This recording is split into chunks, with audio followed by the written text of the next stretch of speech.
د نن ورځ موضوع زموږ چې د هغه یو عالم مشهور عالم د هغه متعلق به خبرې کوم. او زه قسم د الله په ذات باندې وکړم چې د شیخ الاسلام ابن تیمیه په شان عالم ما نه دی لیدلی. ولې موږ د عالم متعلق خبرې کوو او بعضې غلطې عقیدې هغه ته نسبتونه خو اختلاف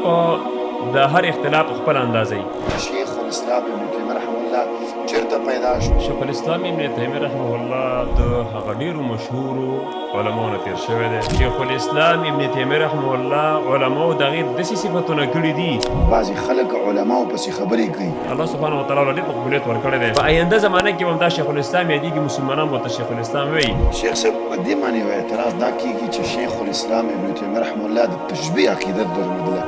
دا د الله قانون دی چې الله رب العالمین د حق پرستو دفاع کوي. یو کس راپورته شه هغه کتاب ولیکي په شیخ الاسلام ابن تیمیه رحمه الله باندې. دا پودکاسټ زموږ عوام ملګري م ګوري که لنډ هغوی د تشبیه عقیدې وضاحت وشي آیا د شیخ الاسلام دا عقیده وه که نه.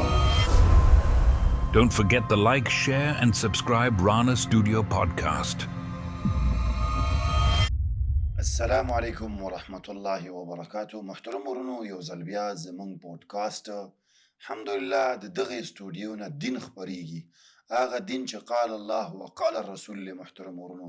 صفا دین هغه ملګري چې په کورونو کې ناست دي. انشاءالله زموږ کوشش دا دی چې یو کس نشي کولی چې مدرسې مسجد او دې ته ټایم ورکړي، یو کتاب ته ټایم ورکړي. موږ کوشش کوو چې هغه خلکو ته دا دین په اسانه طریقې سره دوی په موبایلونو کې ته ورسوو. د نن ورځ موضوع زموږ چې د هغه یو عالم مشهور عالم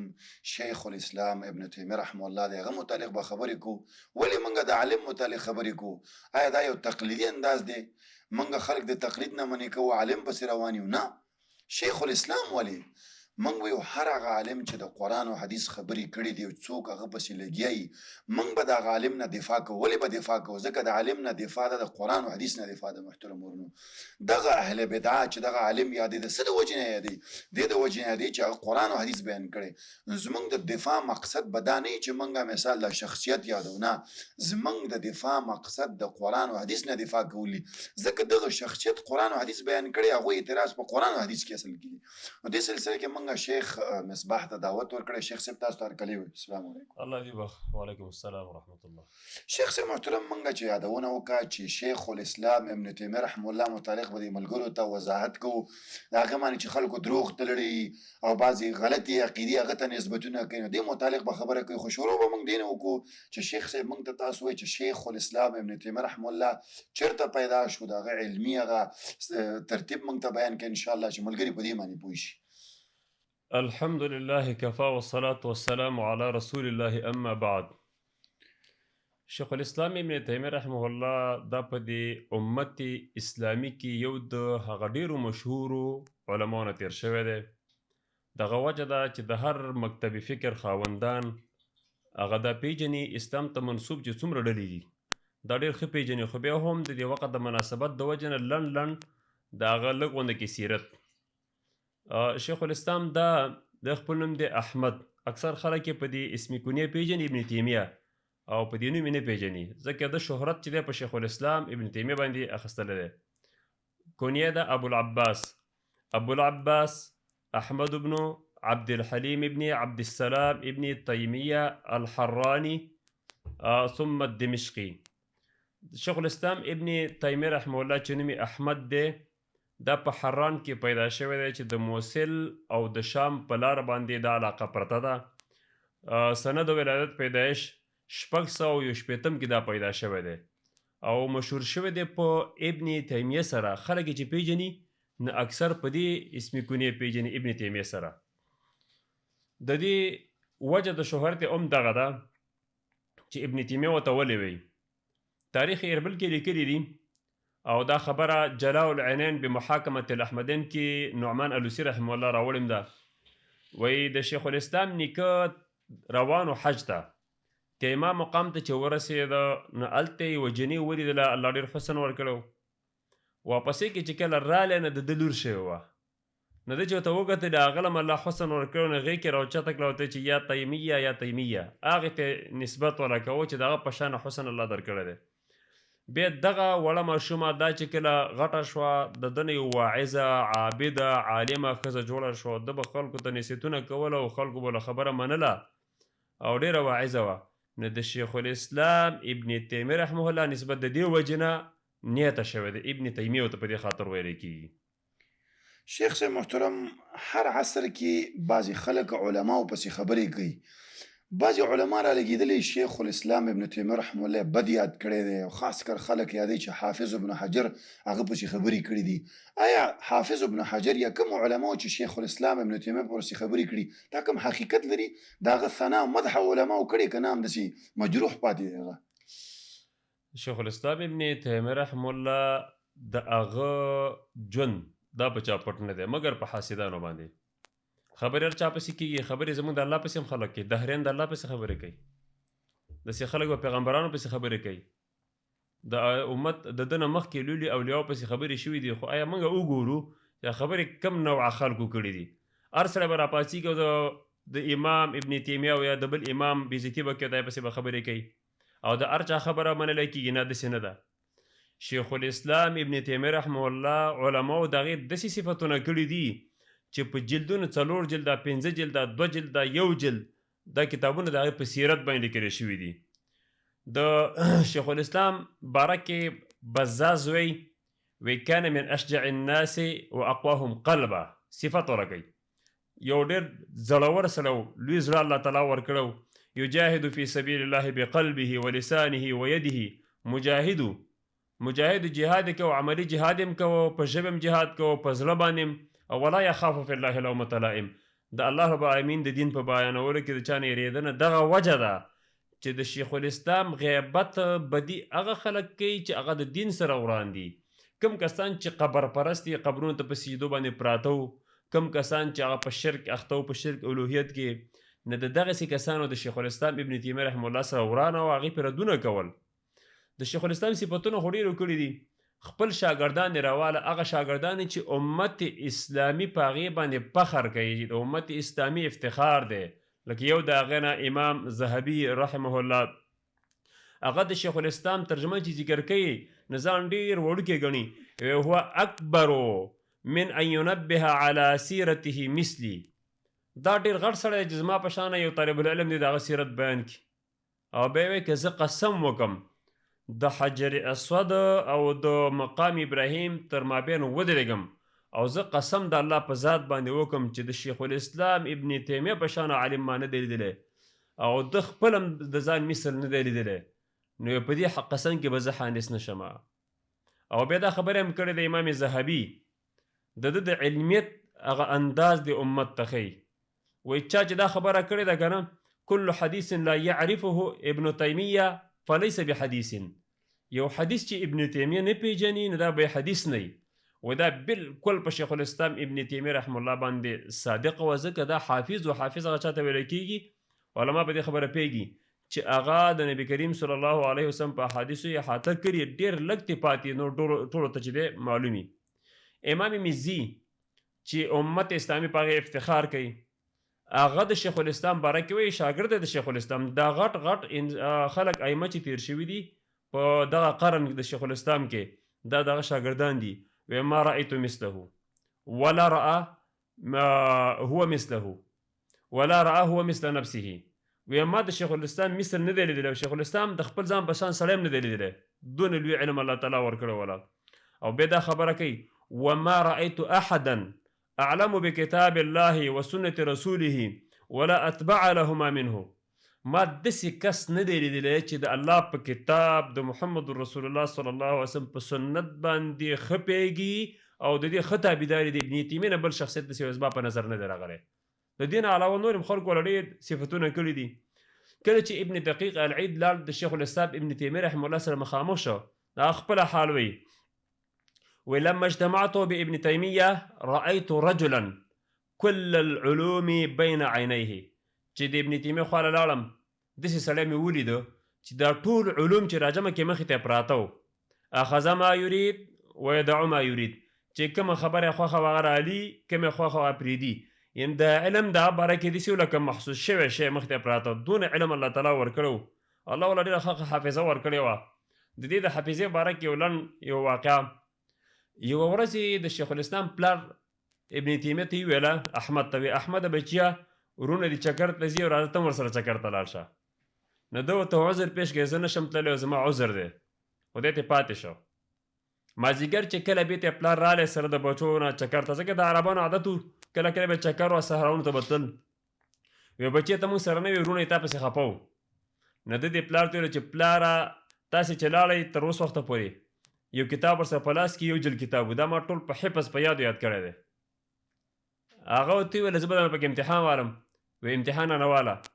نو هغه چې ته پکې امتحان واخسته شیخ الاسلام دا کتاب ټکي په ټکي یاد کړی او کتاب څه شی و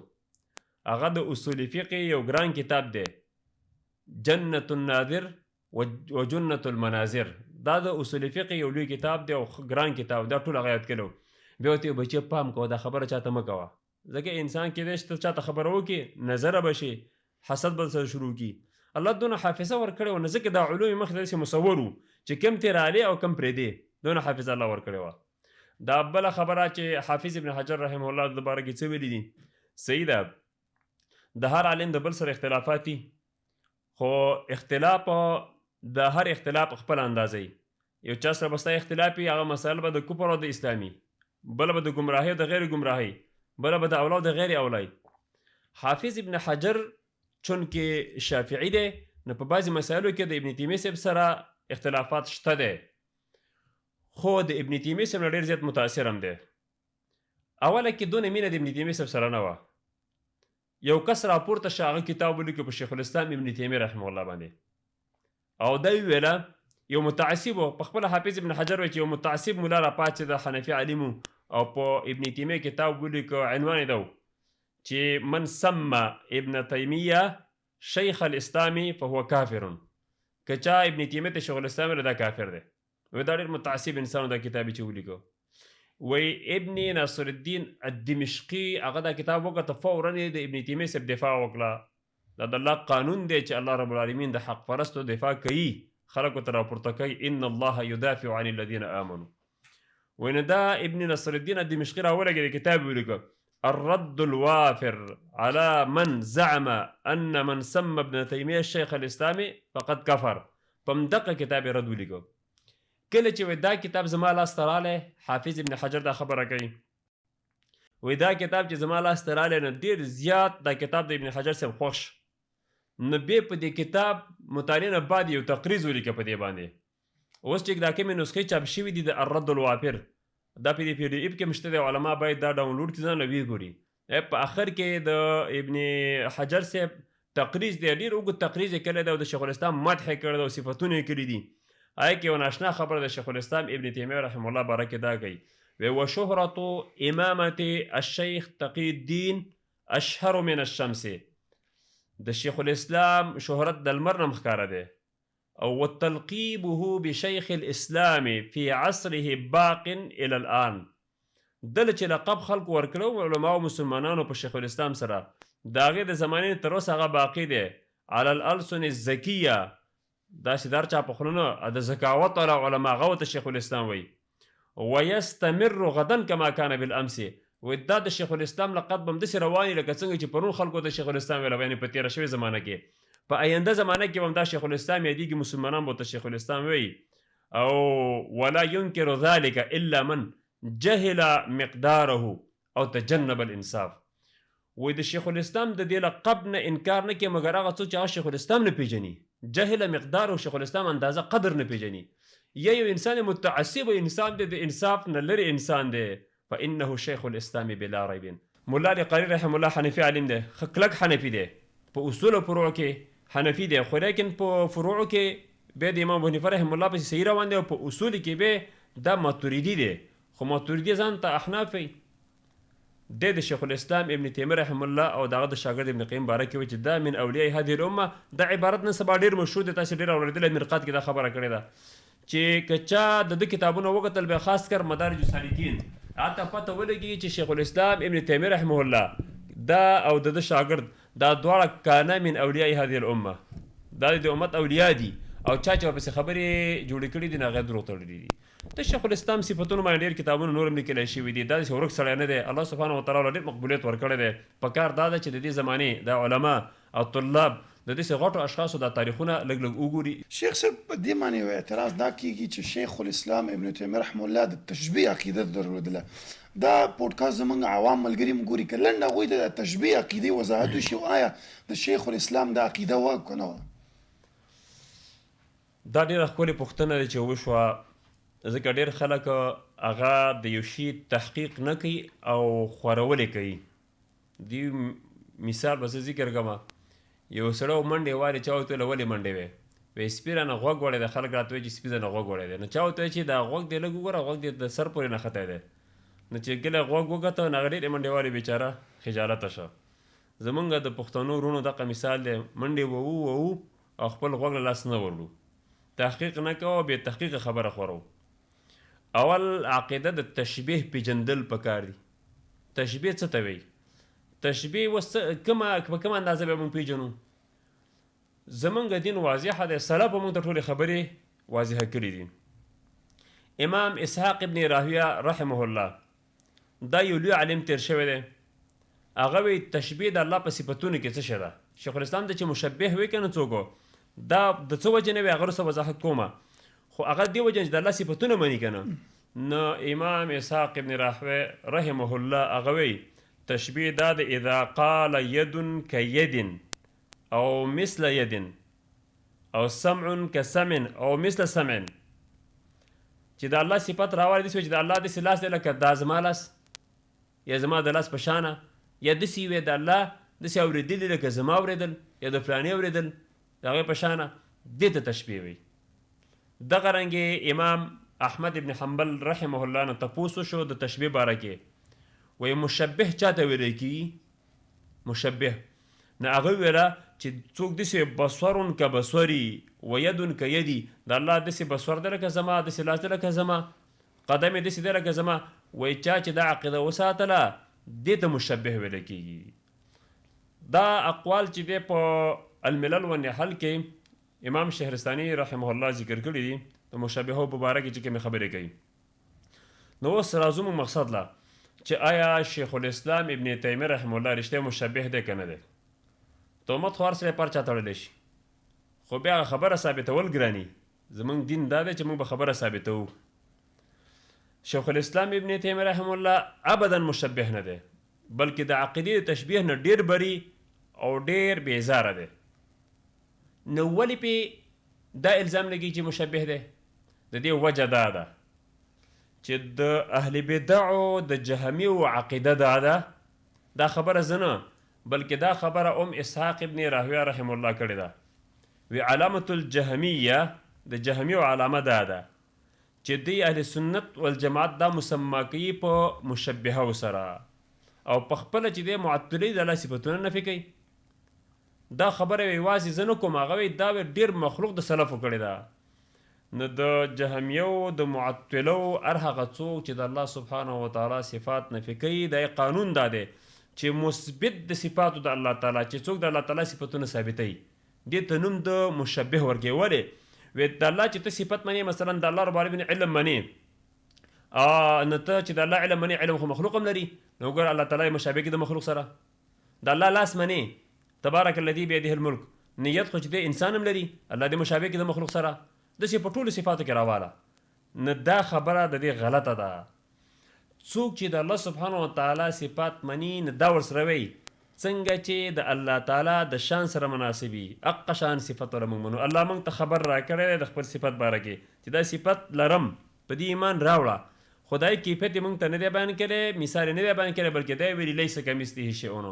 نو شیخ الاسلام ابن تیمیه رحمه الله دا مشبه نه دی، بلکې دا مثبت دی د الله تعالی د صفاتو، هغه صفات چې هغه قرآن او سنت کې راغلي. تشبیه عقیده خو د یهودو نه نقل ده، اصل کې د یهودو نقل او د امت د روافضو په ذریعه باندې هغه راغلی ده، بلکې سلفو د تشبیه رد کړی دی او صفات د الله تعالی ثابت کړي دي. شیخ الاسلام ابن تیمیه رحمه الله په خپلو کتابونو کې بار بار قول د نعیم ابن حماد الخزاعي رحمه الله راوړي. دا د امام بخاري رحمة الله علیه استاد دی. ومن شبه الله بخلقه کفره، څوک چې الله د مخلوق سره مشابه کې کافر دی. او ومن انکر ما وصف الله به نفسه او وصفه به رسوله کفره، او که چا د الله د داسې صفت نه چې الله ځان دپاره صفت بیان کړی دی یا ول رسول بیان کړی دی، انکار وکړو، ګوره دا هم کافر دی. دا خلک یو طرف ته ګوري بل طرف ته نه ګوري. عقیده د تشبیه کفر، خو عقیده د انکار د الله تعالی د صفاتو دا هم کفر دی. بیا خبره واضحه کړې ده دا د چا ذهن ته رانشي چې یو سړی د الله صفات ثابتې دا مشبه دی وایي نه داسې نه ده وایي کوم صفتونه چې الله سبحانه وتعالی یا دغه رسول الله له ثابت کړي دي دا تشبیه نه ده اثبات د صفاتو د عقیده تشبیه نه ده امام احمد ابن حنبل رحمه الله هغه وایي لا یوصف الله الا بما وصف به نفسه د الله صفت به په هغه صفتونو کې چې کوم ځان دپاره الله ذکر کړي الله پې د خپل ځان صفت کړی دی یا دغه رسول کړی دی د قرآن او حدیث نه په دې کې نه اوړي اوس راځو مونږه شیخ الاسلام ابن تیمیه رحم الله ته دا ابن تیمیه څه ورک سړی خو نه دی او نه کتابونه ورک دي چې یو سړی وایي هلکه ابن تیمیه مشبه دی او بل وایي چې خجي بالکل دا خو دغه چا حال دی چې څوک تحقیق نه کوي او نن سبا زمانه د تحقیق ده په نیټونو کې هم خلک تحقیق کوي کتابونو کې هم خلک مسایل ګوري عوام دي علما دي ورته کې د نیټ له سرچ له ورکې چې شیخ الاسلام مشبه دی که نه دا کتابونه به راوړي ورته د شیخ الاسلام په شان رد په تشبیه باندې بل چا نه دی کړی بلکې عقیدې د تشبیه ته شیخ الاسلام ابن تیمیه رحم الله کفر ویلی په دې باندې د هغه نصوص دي مثلا د هغې نصوص یو نص دا کتاب العقیدة الواسطیه چې رضی الدین الواسطي دپاره دا لیکلې وه هغه پې ډېر ترکیز وکړي چې ما له عقیده ولیکه ځکه د تاتاریانو په دور کې صحیح عقیدې خرابې شوي دي نو زما دپاره یوه عقیده ولیکه چې زه په خپلو شاګردانو د خپل کور په خلکو باندې یاده کړم صحیح د اهل سنت والجماعت عقیده نو هغه عقیده ولا شیخ الاسلام ابن تیمیه رحمه الله ولیکله په هغه کتاب اما بعد فهذا اعتقاد الفرقة الناجیه اهل السنة والجماعه د اهل السنت والجماعت عقیده شروع کې هو الايمان بالله وبكتبه وبرسوله دا ټول ذکر کوي به والايمان بما وصف به نفسه من غير تحريف في كتابه وبما وصف به رسوله من غير تحريف ولا تعطيل ومن غير تكييف ولا تمثيل شیخ الاسلام وی د اهل سنت والجماعت عقیده دا ده چې الله د ځان لپاره کوم صفتونه ثابت کړي دي یا رسول الله ثابت کړي دا به مني څنګه به مني تحریف به پکې نه کوي چې خپله معنا ولا پرېږدي بله معنا ولري تعطیل به نه کوي د الله نه به نفي کوي نه الله به د صفاتو نه خالي کوي نه تکیف به نه کوي بیان د کیفیت به نه کوي چې د الله صفت په دې کیفیت دی په دې کیفیت دی دا به نه کوي ځکه الله موږ ته د تکیف علم نه دی راکړی او ولا تمثیل بغیر د تمثیله به مني مثال بوله نه پیش کوي او عجیبه نکته په دې کې دا شیخ صاحب دا شیخ الاسلام ابن تیمیه رحم الله چې دا کتاب ولیکه په دې باندې یوه مناظره شوې وه بدعتیان راجمع شو و غلطه عقیده یې لیکلې ده نو د مصر امیر ته چې دی خلیفه جواب ولیږه چې دا سړی حاضر کا او د ټولو علما او مذهبونو علما راجمع کړي سره بحث وکړي بیا مناظرة الواسطیه په فتاوا کې شته دی دریم جلد کې د هغه ورسره بیا بحث وکړو نو شیخ الاسلام چې دا کتاب ویله که نه وایي راځئ زه به دا خپل کتاب په خپله ووایم کوم چې لیکلی شوی دی نو دې ځای ته چې راوڅه من غیر تمثیلین وایي دلته مې نه پې د تمثیل کلي ده هغې وجه دا ده چې تمثیل هم نه پې دی تشبیه هم نه پې ده خو په دې تمثیل په نفي باندې قرآن راغلی لیس کمثله شیء شیخ الاسلام دونه محتاط دی د الله د صفاتو په باره کې چې خبرې کوي هغه الفاظ را نقل کوي چې کوم په نس کې راغلي دي د شیخ الاسلام ډېر احتیاط کړی دی دغه رنګې بل شیخ الاسلام د کفر تصریح کړی دی په هغه چا باندې چې څوک د تشبیه قایل دي شیخ الاسلام ابن تیمیه رحمه الله وایي هغه دا کتاب فتاوا 11 جلد ده خبره پکې کړې ده فمن قال ان علم الله كعلمي څوک چې داسې وي چې د الله علم زما د علم په شانه دی قدرت زما د قدرت په شانه نور صفات ولې ذکر کړي دي و استواءه كاستوائي د الله استوا په عرش باندې سره کوي چې اوچت یم که څوک داسې عقیده لري یا د نزول و نزوله كنزولي دی هو ضال دا ګمراه دی خبیث پلید دی مبتل باطل پرست دی بل کافر بلکې دقه عقیدې خاوند کافر دی څوک چې د الله نومونه صفتونه د مخلوق سره مشابه کوي وایي دا کافر دی شیخ الاسلام ورته د کفر نسبت کوي کفر فتوی پې لګولې ده فتاوا کې 14 جلد کې دا خبره هم کړې ده وهو منزه ان يكون نزوله كنزول المخلوقين الله د دې نه پاک دی چې د الله نزول د مخلوق په شان شي نو شیخ الاسلام ابن تیمیه رحم الله صرف مثبت دی د صفاتو د الله تعالی شیخ الاسلام هیڅ کله د تشبیه عقیده نه لرله زه به تاسو ته په دې کې یو ساده خبره وکړم دا کم علما یا دا کم خلک چې په شیخ الاسلام ابن تیمیه رحم الله باندې د تشبیه الزام لګوي موږ تاسو خو مونږ نه وایي که نه تاسې علم د بلاغت ویلی دی بیان هم ویلی دی په دې کې د تشبیه بحث چې راځي نو په دې تشبیه کې لابدي د ارکانو د تشبیه نه ګوره تشبیه 4 ارکان لري مشبه به وجه د شوی عدد د تشبیه دا چې را جمع شي نه علا بیا تشبیه ثابتېږي دا نه بیا نه ثابتېږي نو اوس راشئ د شیخ الاسلام په کلام کې تاسې د الله د صفاتو مبارکې اعداد د تشبیه راته راوښوئ، مشبه به راته راوښوئ، مشبه راته راوښوئ، بیان د وجه د شبې راوښوئ. نه چې د شیخ الاسلام په کلام کې دا څلور واړه ارکان یو هم نشته، نو څنګه مشبه شو؟ د دې مثال یو سړی دی هغه نه قیام وکړه، نه یې رکوع وکړه، نه یې سجده وکړه، نه یې قاعده وکړه، د لمانځه یو رکن یې ونه کړه او ته څه وایې دا مونځګزار دی، دا مونځګزار. دا خبره به غلطه که دا به رښتیا وي؟ دا به غلطه وي. هغه علما چې په شیخ الاسلام باندې الزام لګوي د تشبیه، دی د تکړه شي او په ټولو کتابونو د شیخ الاسلام کې د ارکان د تشبیه پیدا کړي د صفاتو د الله تعالی باره کې چې استعمال کړي موږ به ورسره ومنو، نشته ابدا نشته. بلکې شیخ الاسلام ابن تیمیه رحمه الله دې ته د کفر نسبت کوي چې دا عقیده د کفر ده، دا د یهودو نه د روافضو په ذریعه باندې رانقل شوې ده. دا نصوص خو د شیخ الاسلام ابن تیمیه رحمه الله ډېر دي پکار ده چې د شیخ الاسلام کتابونه وګتلی شي، د هغې نه بعد به د شیخ الاسلام په شخصیت کې خبرې وشي. داسې نه چې پلاني ویلي دی پلاني ویلي دی پلاني ویلي دی. چا ویلي دي؟ چا چې خبرې کړي دي د شیخ الاسلام په نسبت باندې هغه کالعدم خلک دي، کالعدم. هغې ته بیرته د وخت د زمانې خلک راپورته شوي دي او علما ته جواب ورکوي چې پام کوه غلط شوې، اسلام مه بدنامه، دا د اسلام نښې دي، دا د اسلام معجزې دي. دا خلک نصوص د شیخ الاسلام ابن تیمیه رحمه الله په باب د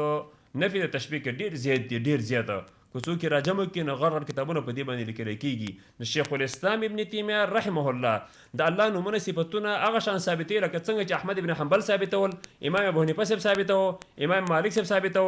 نور ائمو ثابتول، دقه شان شیخ الاسلام ثابت کړي دي. بغیر د تشبیه نه په کلام د شیخ الاسلام کې تشبیه نشته دی.